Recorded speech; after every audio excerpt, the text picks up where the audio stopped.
Olá pessoal, aqui é Paulo Ricardo Schier e estamos começando mais uma aula de Direito Constitucional 2 para o quarto período da faculdade, nesses tempos de coronavírus. Muito bem, vamos trabalhar a continuação daquela matéria sobre os Estados-membros que nós havíamos iniciado no vídeo anterior. No vídeo anterior, fazendo então uma breve revisão, que é clássica nas nossas aulas, essa revisãozinha, nós vimos que os Estados-membros são pessoas de direito público interno. Os Estados-membros são detentores de autonomia, eles expressam o aspecto da pluralidade local quando nós falamos de uma federação. Também aprendemos, no estudo da federação e dos Estados-membros, que Estados-membros possuem tanto competências expressas quanto competências residuais. As competências residuais, elas formam o cerne da competência dos estados e a gente vai, então, explorar isso um pouco na aula de hoje. Mas, acima de tudo, se estados são detentores de autonomia, a autonomia ela vai se expressar pela capacidade de autoconstituição, autolegislação, auto-organização, auto-administração e autonomia financeira. Na aula anterior, nós tratamos da autoconstituição, ou seja, a possibilidade dos Estados-membros se autoconstituírem por constituições estaduais, ou seja, por manifestação do chamado poder constituinte decorrente. E nós aprendemos que esse poder constituinte decorrente, ele não é um poder constituinte de verdade, ele é um poder constituído porque ele está submetido a limites, mais especificamente, quais limites? Ele está submetido a limitações decorrentes de normas centrais da Constituição. E essas normas centrais, de acordo com aquela doutrina do professor Raul Machado Horta, elas podem ser normas de princípios estabelecidos, normas de princípios sensíveis e normas de princípios extensíveis. Muito bem, e bem por conta da existência de normas centrais, nós veremos a existência no âmbito da Constituição Estadual daquele fenômeno de normas de repetição e de normas de imitação. Legal? O que traz reflexos lá no controle de constitucionalidade. A gente não precisa voltar a isso na aula de hoje. Então, nós vamos explorar no decorrer, então, desta aula sobre os demais aspectos da autonomia, as demais manifestações da autonomia estadual. E começamos, então, pela autonomia legislativa. No que consiste, então, a autonomia legislativa dos estados? Sabemos, os estados primordialmente são detentores de uma competência que nós chamamos de competência residual. Mas essa competência residual dos estados é uma competência residual geral, porque no Brasil nós temos aquela peculiaridade de que a União também é detentora de competência residual, mas competência residual no campo tributário. Então, tirando a competência residual tributária que é da União, todas as demais matérias residualmente são dos estados. É isso propriamente o que dispõe o artigo 25 da Constituição Federal. O artigo 25, ele vai definir no seu caput aquela capacidade de autoconstituição, dizendo que os estados organizam-se e regem-se pelas constituições e leis que adotarem, observados os princípios dessa Constituição, portanto, existem limites, e o parágrafo 1º vai, então, definir que são reservadas aos estados as competências que não lhes sejam vedadas por esta Constituição. E quais são as competências vedadas aos estados? Aquelas competências que já estão expressamente atribuídas para a União e que já estão expressamente atribuídas para os municípios. Portanto, é o campo residual geral que nós estamos falando aqui esse tempo todo. Mas os estados não têm apenas as competências residuais. O nosso sistema de repartição de competências, como nós já vimos num quadro na nossa primeira aula sobre federação, né? Que é um sistema complexo e os estados também terão competências expressas ou competências enumeradas. Dentre as competências enumeradas dos estados, nós encontramos no próprio artigo 25 a competência para os estados explorarem diretamente ou mediante concessão o serviço de distribuição local de gás canalizado. Então, esta competência aqui é uma competência enumerada, é uma competência expressa, e vocês já podem perceber, por isso que nós começamos o estudo da federação tratando das classificações de competência, que essa competência do artigo 25, parágrafo 2º, ao mesmo tempo ela é uma competência material ou administrativa, mas também é uma competência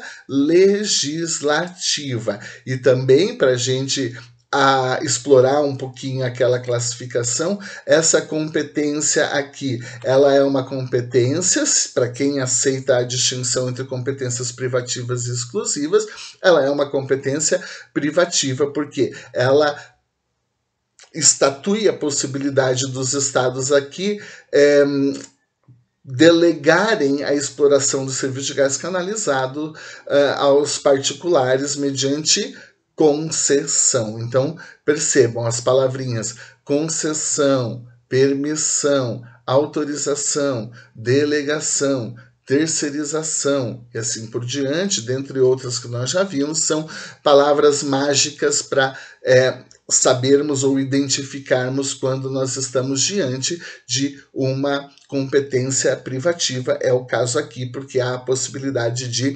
concessão. Outra competência enumerada dos estados nós encontramos no artigo 25, parágrafo 3º, que prevê que os estados poderão, através de lei complementar, instituir regiões metropolitanas, aglomerações urbanas e micro-regiões constituídas por agrupamentos de municípios limítrofes, com a finalidade sempre de integrar a organização, planejamento e execução de funções públicas de interesse comum. A ideia aqui, então, é que, em regra, em princípio, quem cuida dos serviços públicos locais são os municípios. Uma questão aqui de prevalência dos interesses. Então, transporte coletivo urbano de passageiros é o município que explora. Coleta de lixo é o município que explora. Porém, contudo, todavia, entretanto, quando nós temos essas situações aqui de municípios limítrofes, quando nós temos essas situações aqui de aglomerações urbanas, micro-regiões e assim por diante, pode acontecer de ocorrer a predominância do interesse do Estado. Afinal de contas, é muito comum que pessoas que moram em regiões metropolitanas, elas moram em um lugar, em um município, e elas trabalham em outro município. Aqui no estado do Paraná, aqui em Curitiba, isso é muito comum. O sujeito, ele mora em Colombo, estuda na Unibrasil, que é em Curitiba. Ele mora em Almirante Tamandaré e trabalha em Curitiba. Isso é comum. Se os municípios, então, se preocupassem apenas em explorar os serviços locais dentro da sua municipalidade, não teria por que um ônibus de Curitiba levar alguém para outros municípios. Olha lá a invasão na aula. Para outros municípios. Exatamente por isso que o Estado, ele tem... Olha, vê se pode, né? Exatamente por isso o Estado, ele tem que disciplinar as regiões. Isso é o que se chama de home office, ok? Beleza, é fruto do coronavírus. A gente tem que dividir o espaço da casa com a família toda a todo momento e não apenas em alguns instantes. Então esse tipo de coisa acontece. Me desculpem. Então vejam, o Estado ele vai dispor sobre a prestação de serviços públicos nesses casos aqui, para atender o interesse da população de modo modo geral. Então, além dessas competências expressas dos estados, não esqueçam que existem outras competências expressas que não estão ali nos artigos 25, 26, 27 da Constituição Federal. Existem competências expressas ou enumeradas esparsas. Nós vamos encontrar competências dos estados quando a Constituição ela vai dispor sobre a educação. Nós vamos encontrar competência esparsa do estado quando a Constituição vai tratar da ordem econômica. Nós vamos encontrar competências esparsas dos estados quando a Constituição vai tratar da assistência social e da ordem social de modo geral, da seguridade social. Então, existem outras competências enumeradas dos estados que estão espalhadas no âmbito da Constituição Federal de 1988. O artigo 26 da Constituição, que também está disciplinando os Estados-membros, ele prevê os bens dos estados. Então, nós estudamos numa aula inteira os bens da União. Em relação aos estados aqui, eu não vou perder tempo de novo definindo o que é uma ilha oceânica, o que é uma plataforma continental, aquela aula de geografia que a gente teve aqui na faculdade, então, porque a gente já viu isso, então eu só vou mencionar isso daqui para vocês. Então, o artigo 26 ele vai dizer que são bens dos estados as águas superficiais ou subterrâneas, fluentes, emergentes e em depósito, ressalvadas nesse caso as decorrentes de obras da União. Também serão bens dos estados as áreas nas ilhas oceânicas e costeiras que estiverem no seu domínio, excluídas aquelas sob domínio da União, municípios ou terceiros. Também são bens dos estados as ilhas fluviais e lacustres não pertencentes à União. Então, a gente já estudou quais são o que são ilhas fluviais, o que são ilhas lacustres, quando tratamos lá dos bens da União, por isso que a gente não precisa voltar aqui. E, finalmente, são bens dos estados as terras devolutas não compreendidas entre as da União. Relembrando que terras devolutas não são todas da União, são terras devolutas da União apenas as necessárias à defesa, as áreas de fronteira, as áreas em que tem as fortificações militares, as áreas de preservação ambiental assim definidas em lei e também as vias de comunicação, as terras devolutas necessárias e por onde passam as vias de comunicação. Então, essas terras devolutas pertencem à União. Tirando essas terras devolutas da União, todas as demais terras devolutas pertencerão aos estados. O artigo 27 da Constituição, ele vai disciplinar aqui algumas matérias que são de natureza pré-organizatória em relação aos estados, ou seja, são normas centrais, tanto de natureza mandatória quanto de natureza vedatória, que se aplicam aos Estados-membros e que, portanto, necessariamente deverão constar com este modelo nas constituições e nas leis estaduais. Então, serão normas de reprodução compulsória, porque estão vinculadas a princípios estabelecidos. O artigo 27, aqui, ele vai disciplinar normas centrais que dizem respeito à organização do poder legislativo. O caput do artigo 27 define a forma de cálculo do número de deputados estaduais. O caput do 27 diz que o número de deputados a Assembleia Legislativa corresponderá ao triplo da representação do Estado na Câmara dos Deputados e, atingido o número de 36, será acrescido de tantos quanto forem os deputados federais, acima de 12. Bom, como é que é a mágica de saber o número de deputados estaduais? O ponto de partida é nós sabermos qual o número de deputados federais de cada estado. Então, primeiramente, a Constituição, ela diz que a fixação do número de deputados federais ela ocorre um ano antes da realização das eleições portanto, do pleito federal, das eleições para o Poder Legislativo no âmbito da União, para o Congresso Nacional. Então, um ano antes da eleição, o Congresso Nacional ele solicita ao IBGE os dados oficiais sobre a população de cada estado. Com base nos dados do IBGE, o Congresso Nacional, através da lei complementar, vai levar em consideração, então, uma proporcionalidade populacional, de modo que os estados mais populosos tenham um número maior de deputados federais, os estados menos populosos tenham um número menor de deputados federais. Isso, evidentemente, representando respeitando o teto de 70, nenhum estado pode ter mais do que 70 deputados federais, e o piso de 8, nenhum estado pode ter menos que 8 deputados federais. Então, tanto quanto possível, a gente respeita a proporcionalidade populacional para fixar o número de deputados federais, e é tanto quanto possível exatamente porque existe um piso e porque existe um teto. A partir do momento em que se faz essa distribuição, a lei complementar vai dizer, então, o estado do Paraná vai ter 30, São Paulo vai ter 70, o Acre vai ter 8, então ocorre essa fixação por lei complementar.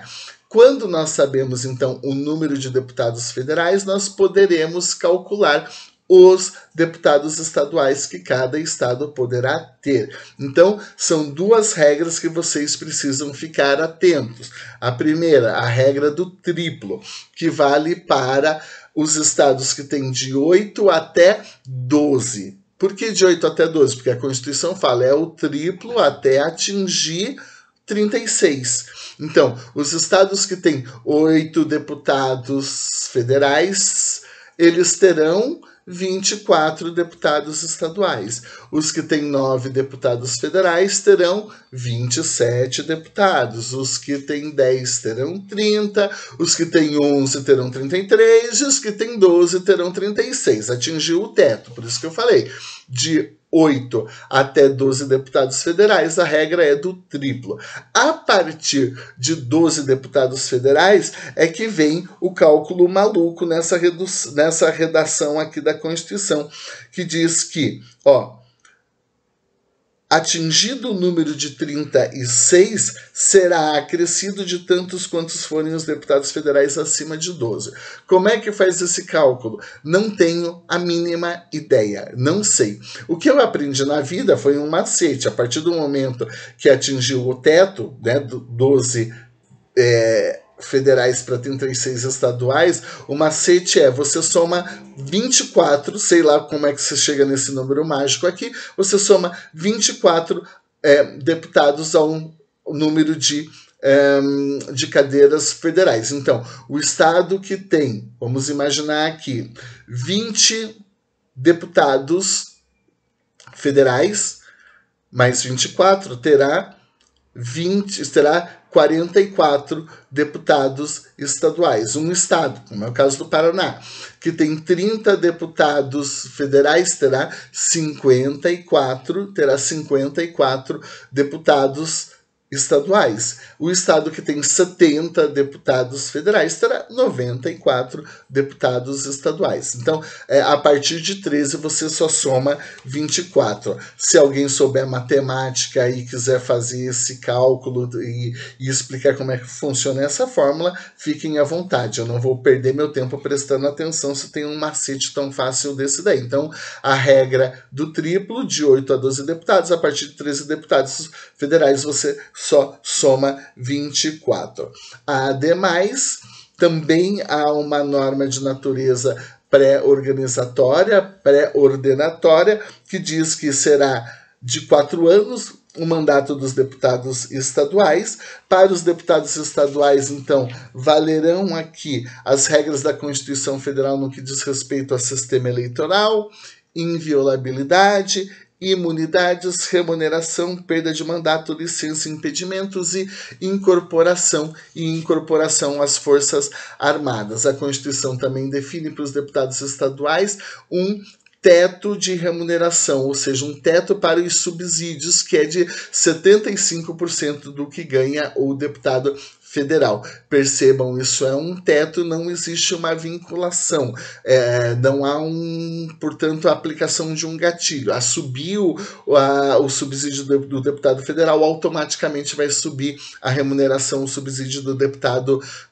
estadual. Isso é porque a Constituição define o teto e diz que essa remuneração vai ser fixada através de uma lei de iniciativa da própria Assembleia Legislativa, em razão de, no máximo, 75. Então, quando fala no máximo 75, é sinal de que não há vinculação, é sinal de que não se pode aplicar aqui um gatilho.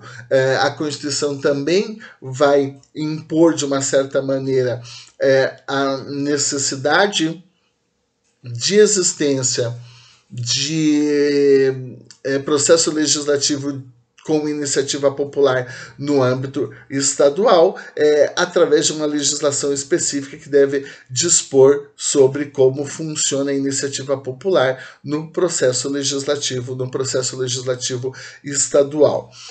O artigo 28 da Constituição, ele traz regras pré-organizatórias ou pré-ordenatórias no que tange com o poder executivo, definindo que o governador do estado, a eleição do governador e do vice-governador do estado ocorre também para um mandato de 4 anos, a regra para o mandato do Poder Executivo no Brasil.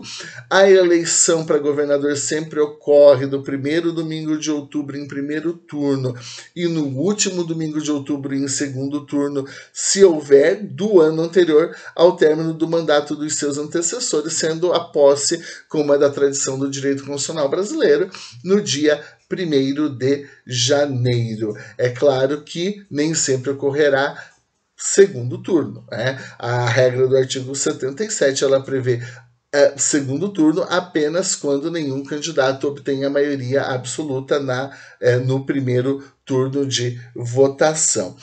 Ademais, haverá aqui a previsão de perda de mandato para o governador se ele assumir um outro cargo ou uma função na administração pública direta ou indireta, ressalvada a posse decorrente de concurso público, o que aqui é uma imposição do princípio da moralidade, né? A gente não pode imaginar que o governador do estado, ele possa aqui ser nomeado ou se autodesignar num cargo, numa função estadual em que ele é o próprio gestor, ele eventualmente vai poder se beneficiar aqui da sua posição de governador. Então, é uma imposição da moralidade administrativa. E há também a previsão de que a fixação dos subsídios de governador, vice-governador e secretários deverá ocorrer através de lei de iniciativa da Assembleia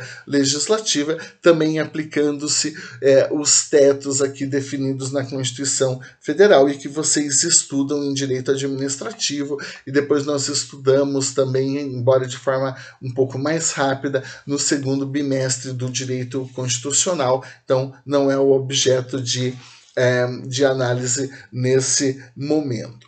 Bom, além disso, não podemos esquecer, em hipótese alguma, de que os Estados-membros terão competências compartilhadas com a União lá no artigo 23 e no artigo 24. Então, no artigo 23, a União vai ter competência compartilhada, comum, no campo administrativo ou no campo material, basicamente dentro daquela lógica de que a União, em certas matérias estratégicas definidas no 23, através de lei complementar, estabelece um sistema de coordenação, um sistema de cooperação, em que se fixam metas, parâmetros mínimos a serem atingidos por todas as entidades federativas, o que vai fazer com que nós tenhamos uma redução da desigualdade social e regional, permitindo aqui um equilíbrio do bem-estar em âmbito nacional, que é o que dispõe o artigo 23, parágrafo único, que tipifica de forma muito clara o nosso federalismo como um federalismo do tipo cooperativo. E, evidentemente, os estados também terão competência legislativa compartilhada lá no artigo 24, que são as competências concorrentes. Em relação a essas competências concorrentes, a gente não precisa retomar aqui, só vamos recordar que a União edita a norma geral e os estados serão responsáveis por editar as normas específicas respeitando as normas gerais da União. Não esqueçam vocês que quando a União edita a norma geral e o estado edita a norma específica, o estado estará atuando de forma complementar, ele está complementando a norma geral da União a partir das especificidades locais.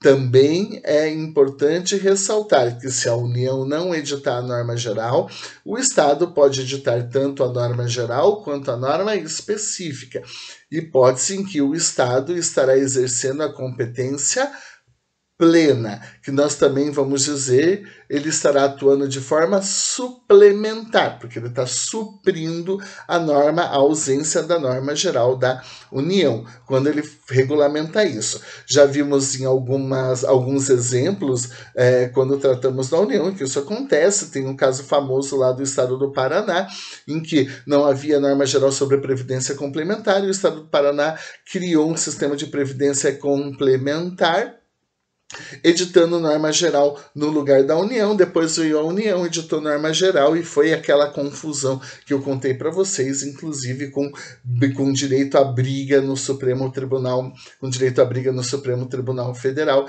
exatamente por conta da compreensão do que acontece quando a União supervenientemente edita essa norma geral. Por quê? Porque a Constituição diz que quando o Estado adota a competência suplementar, ou quando ele exerce a competência plena, a norma geral superveniente da União vai suspender a eficácia da norma geral do Estado.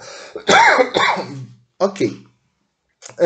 Então, é importante vocês levarem em consideração aqui que se trata de uma suspensão de eficácia e não de uma revogação e não de uma anulação.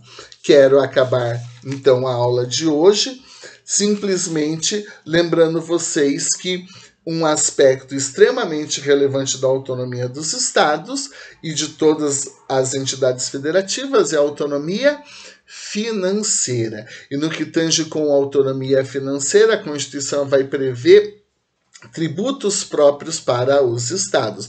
Basicamente, os estados, de acordo com o artigo 155 da Constituição Federal, eles poderão instituir impostos sobre transmissão causa-mortes, impostos sobre doação de quaisquer bens ou direitos. Então, impostos sobre transmissão causa-mortes, impostos sobre doação. Também os estados poderão instituir impostos sobre as operações relativas à circulação de mercadorias e serviços de transporte interestadual e intermunicipal e de comunicação. Percebam, por isso que o imposto é chamado de ICMS. Ele é imposto sobre circulação de mercadorias e serviços, mas o Estado não pode instituir imposto sobre qualquer serviço, mas só sobre esses serviços aqui, comunicação e transporte coletivo interestadual e intermunicipal. Os demais serviços, ou seja, os serviços de qualquer natureza, os serviços que não estão especificados aqui no artigo 55, serão de competência dos municípios. Além disso, os estados, eles são os responsáveis por instituir imposto sobre os veículos automotores, o chamado IPVA. Muito bem. Para nós encerrarmos, não tirem da cabeça de vocês. Somos uma federação do tipo cooperativo. Isso significa dizer que aqui estão todos os recursos dos estados?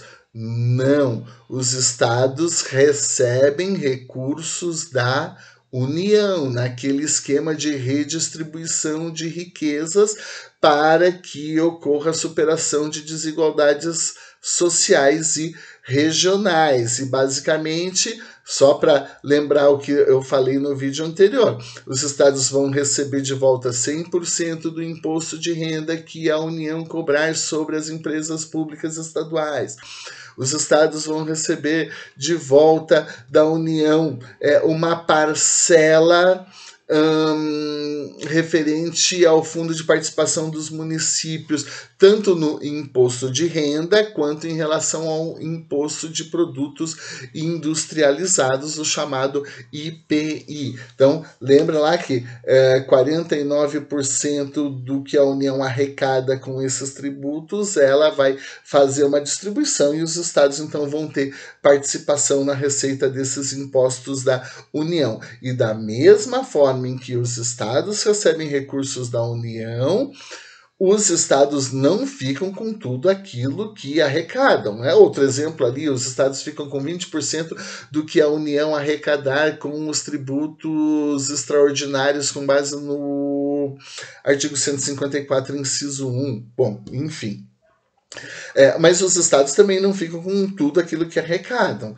Os estados eles vão ter que distribuir uma parte do ICMS para os municípios, e isso ocorre também com o IPVA.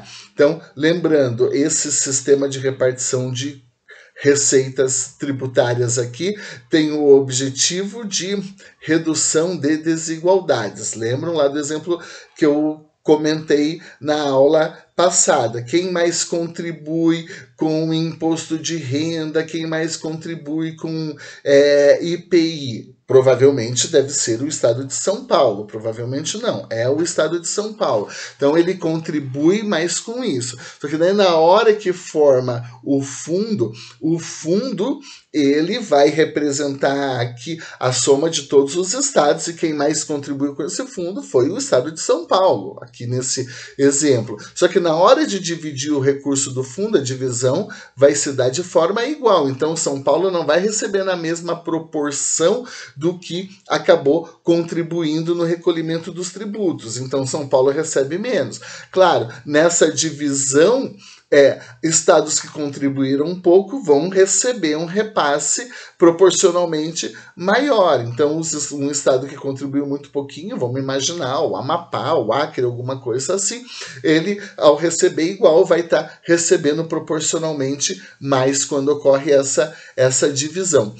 Isso faz com que, então, os estados mais pobres, eles tenham condições de realizar os seus serviços públicos e permitir que todos os brasileiros, inclusive os brasileiros que moram nas regiões mais necessitadas e mais desiguais, possam ter um acesso, pelo menos ao básico, em termos de educação, em termos de saúde, em termos de proteção ao patrimônio público, meio ambiente, proteção dos portadores de deficiência física e mental e aquelas matérias estratégicas do artigo 23. Então, a lógica aqui é de redução de desigualdade. Aquele papo de, mas o Estado X contribuiu mais, logo ele tem que receber mais investimento, isso só vale para federalismo dual, isso só vale para federalismo clássico, isso só vale para federalismo concorrencial, que não é um modelo de federalismo adotado no Brasil. No Brasil, então, a gente tem esse esquema de redistribuição de riqueza, de redistribuição de renda para proporcionar o equilíbrio do bem-estar em âmbito nacional. Falei isso 1000 vezes, exatamente porque eu quero que vocês percebam a relevância disso daí. Nem todas as federações são iguais, nem todas as federações têm as mesmas características. A nossa adota esse modelo federativo, por isso é natural que existam mecanismos federativos de redistribuição de riqueza, de redistribuição de rendas e de investimentos, ok? Então, na nossa próxima aula, continuamos com o estudo da federação, onde vamos tratar sobre os municípios. Então, é isso daí, pessoal. Beijo enorme para todo mundo. Até o próximo vídeo. Se cuidem.